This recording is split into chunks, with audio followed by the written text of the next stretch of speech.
Hello friends and welcome back. I'm Sarah Liz and today I am making another craft roulette card.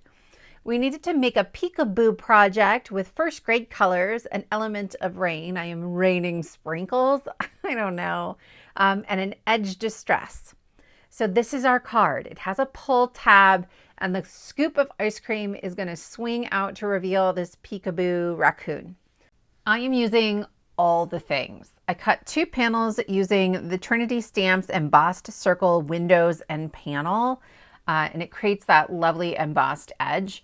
And then I've also cut out the pieces for the Trinity Stamps ice cream cone. It has a scoop and then the cone and some chocolate. There's also like a cherry and a stem in that set.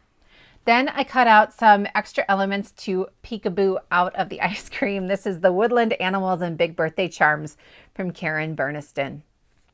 This raccoon is one of my favorite things in the whole wide world. If you've watched my channel at all, you kind of know that. He shows up over and over and over again. So he is still in the die and there's a little like stencil feature to create his eyes and his nose. So I just used a black pen, nothing fancy. His ears come out, so you could cut them out of a different color of cardstock, but I was too lazy to do that. So I'm just using a pink colored pencil that I stole from my children and coloring them a light pink color. I am afraid I'll lose them, quite frankly. So I am putting a little bit of tape, it's micropore tape, but anything would work, and taping the backs of the ears. So there's some sticky on the other side. And then I will use my Barely Art Glue and my Trinity Stamps pickup stick to stick those ears right back in their little holes. Otherwise, this desk, you guys. So I spent a couple days before I filmed this, like brainstorming and then trying to figure out how the mechanism would work. And there are prototypes all over my desk. I would have lost the ears. There's no doubt they would have been gone.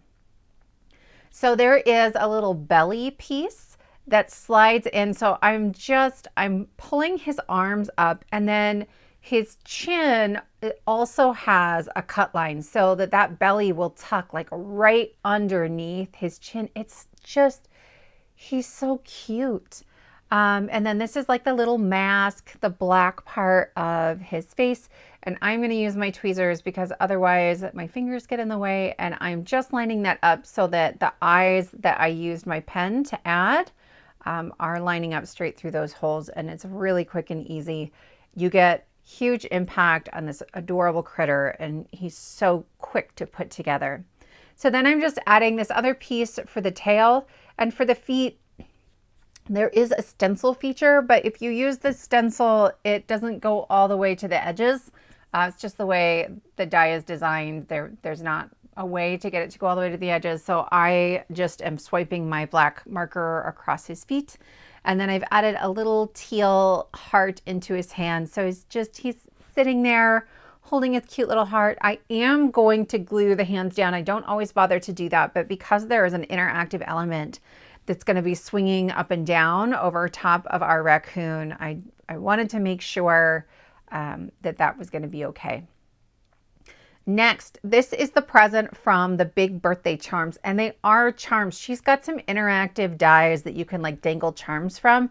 So there was a little loop on the top of the present, and I just used my scissors to trim that off, and you can't tell. We're going to cover most of that up with glue anyway. And then I am taking my CG2, it's just an Ohuhu fairly light gray marker, and I am coloring in the shadows on the bow. There's a stencil feature on the bow, but I like it better this way. So then I'm going right around the center, just drawing a little line, and then the little divots where like the ribbon would have crinkled around the center of the bow, I'm adding some of those in too. I'll add some glue just to the center of that bow and then down the tails, and it fits beautifully on the top of that present. The angle on the top, just make sure that you have enough room to glue that really nicely. And that's my 2 cute little charms that are going to pop out of my ice cream cone. One of the requirements for Craft Roulette was a distressed edge, and I'm a clean lines kind of girl. And so I really was trying to figure out a way to add a distressed edge without creating like that torn paper distressed edge. So I used some Saltwater Distress ink to distress the edges of my ice cream. And then this is Salty Ocean. And I'm just going around that panel. And I love the way that both on that ice cream scoop and then on the edges of this panel, the ink really highlights like the embossed details. There are really great details on here. You're going to see it even more here. This is Vintage Photo. And this ice cream cone has that hatchwork pattern that all ice cream cones do. And as soon as you start adding ink, I'm using a pretty light hand and then my Trinity Stamps Blending Buddies just to go over ever so lightly. And it's just enough to like really make that detail stand out. I'm going along the back there. It cuts out a whole circle in the ice cream cone. Originally, I tried to design this so that the ice cream would swing up and then the raccoon would pop up out of the ice cream, but there were too many catch points. I couldn't make it work in a week. Maybe if I had 2 weeks. So that was the prototype I just showed you, and we're gonna make ours a little fancier. So we'll go through the pieces and the sizes a little bit later. But I wanted to create like a double slider mechanism so that instead of having to push up on a tab to make that ice cream swing open, you'll pull down and it will slide up. So I am lining everything up. I've got some temporary tape on the back of both pieces, and I'm going to punch a hole in the side right where my ice cream is going to pivot. Okay, so that's how we're going to make it rotate sort of up and down off of the ice cream cone. So I'm just checking to see that my two little elements are going to fit inside there, and I'm trying to decide, do I want this little piece that comes out of the middle of the ice cream cone? And ultimately I decided, yes, I do. So I am going to glue that down first, and it becomes this really lovely placeholder so that I know exactly where to put the ice cream cone once I have my inside elements assembled as well.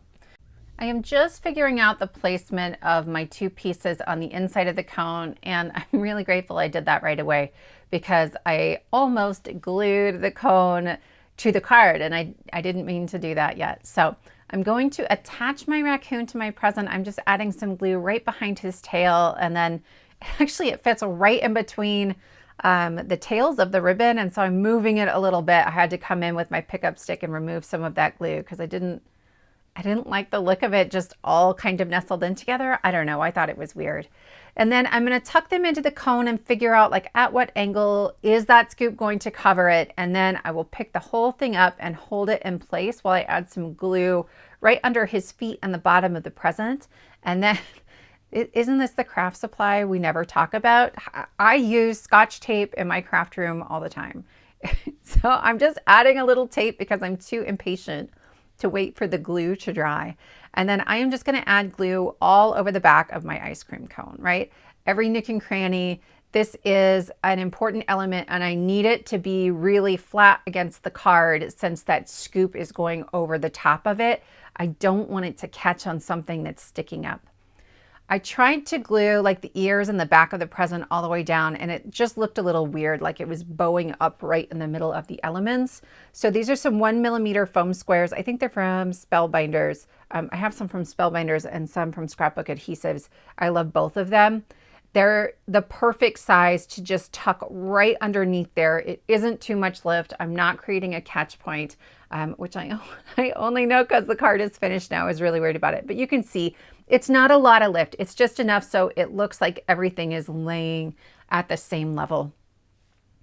I want to reinforce my ice cream scoop since that's the moving element, and I just have a second one that I've cut. They're both from 80-pound cardstock. If I'd used 100-pound, I probably wouldn't have needed to. Next, we're going to work on our mechanism. This piece is 1/2 inch by 1.5 inches.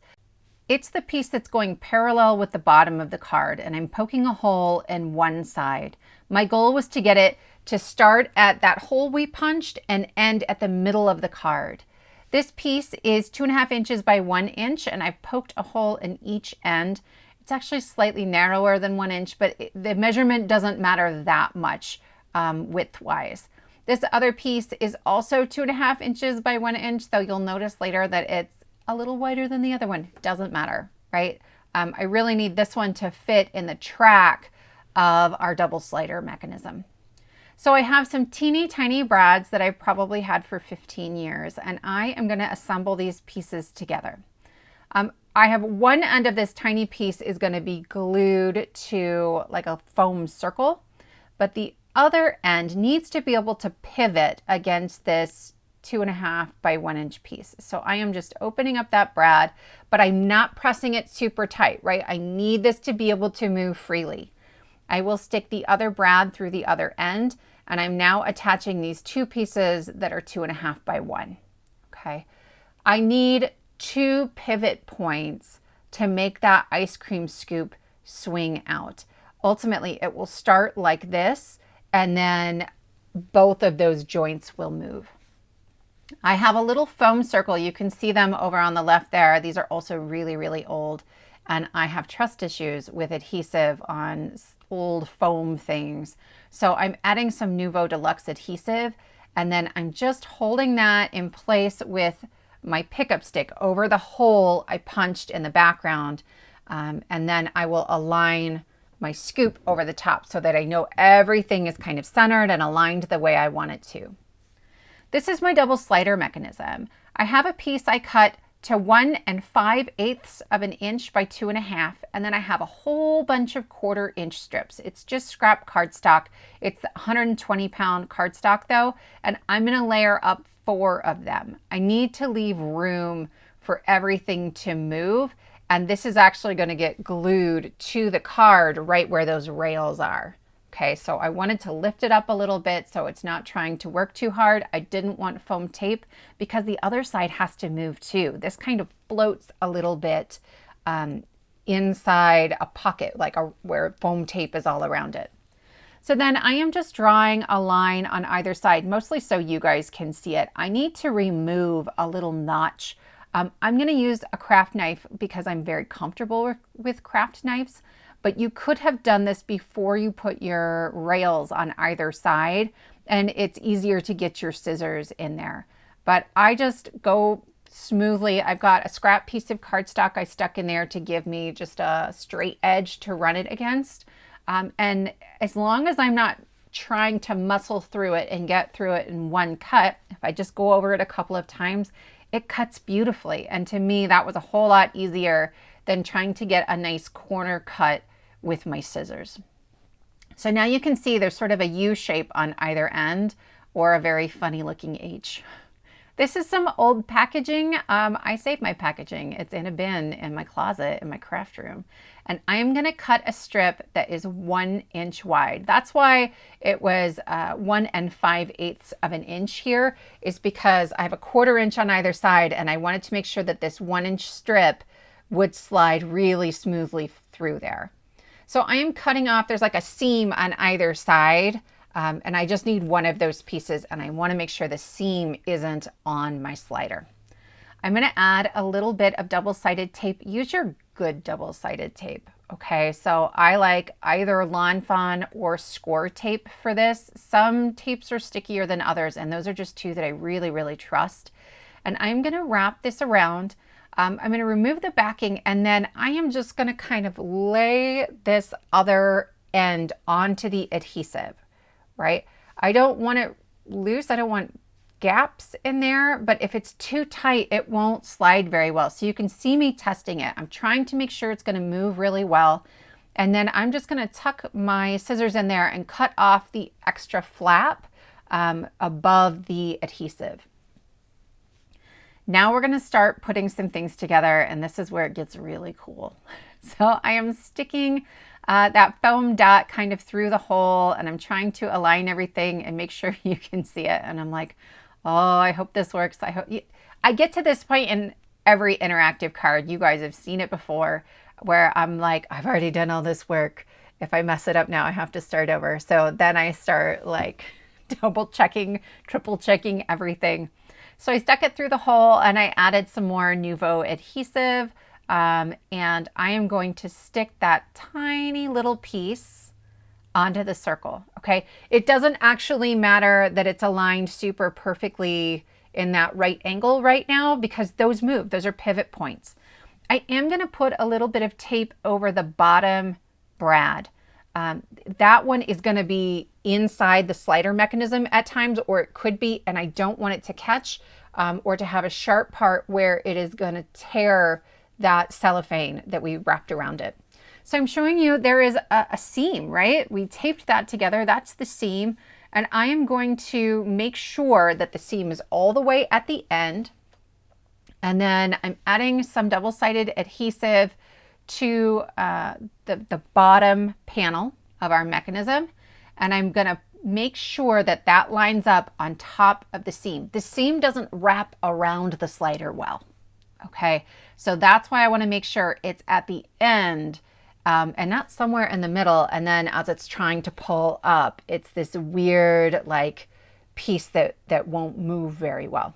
Okay, so I have used some micropore tape just to put that in place on the back of my card because I'm double checking. Anytime, especially if I'm designing something myself, anytime I'm putting another element of the mechanism together, I want to double check. So this is going to be my pull tab. I just put 2 pieces of pink cardstock together. They're 80 pound because the pull tab gets a lot of pressure on it. And so I want to make sure it's going to be real sturdy.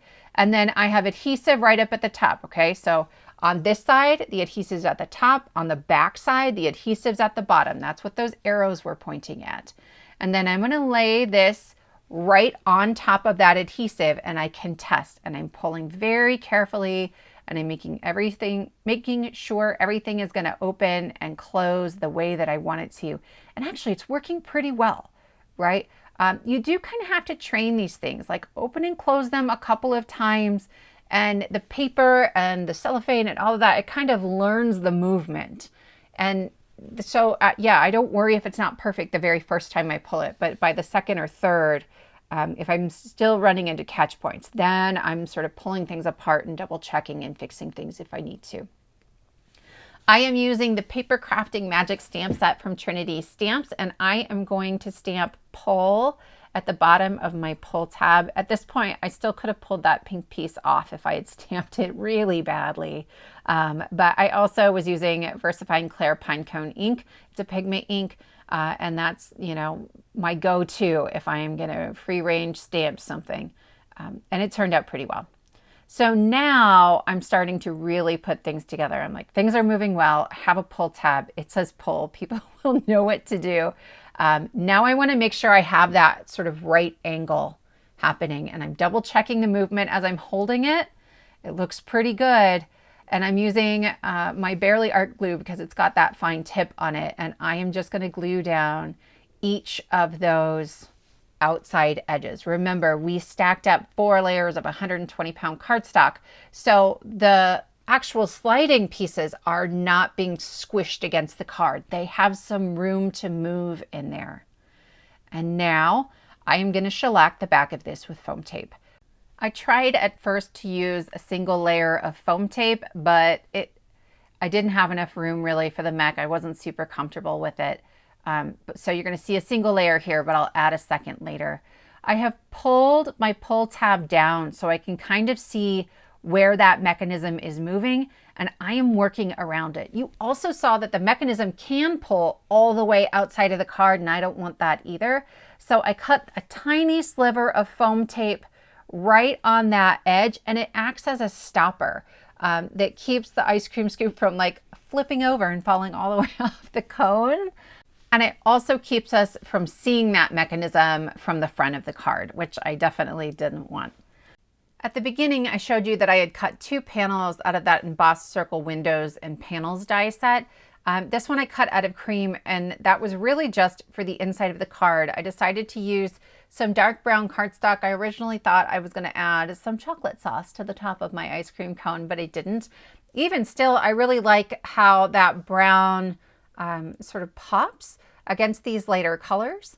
I'm also going to add a little bit of glue to the back of all of my foam tape, right? At this point, I want to make sure I have a little bit of wiggle room as I'm centering this. And actually, it goes pretty smoothly, but just in case, it gives me just long enough if I had needed to kind of pull that up again and move it, or to nudge a corner, just in case. So one of the elements for craft roulette was rain, and I was really struggling with how to fit this in. But I think we established during Friday's show that there were lots of ways for things to rain, and that things like glitter and sprinkles come from Saturn. So I am raining sprinkles down on my card. I was very careful as I was placing them to make sure the flattest sequins were right near the top of that scoop so that it can swing freely and not catch on those pieces. Next, I am stamping Make a Wish from the Supporting Script Sentiment set from Trinity Stamps. And the only embossing powder I could find in white was my super fine detail powder.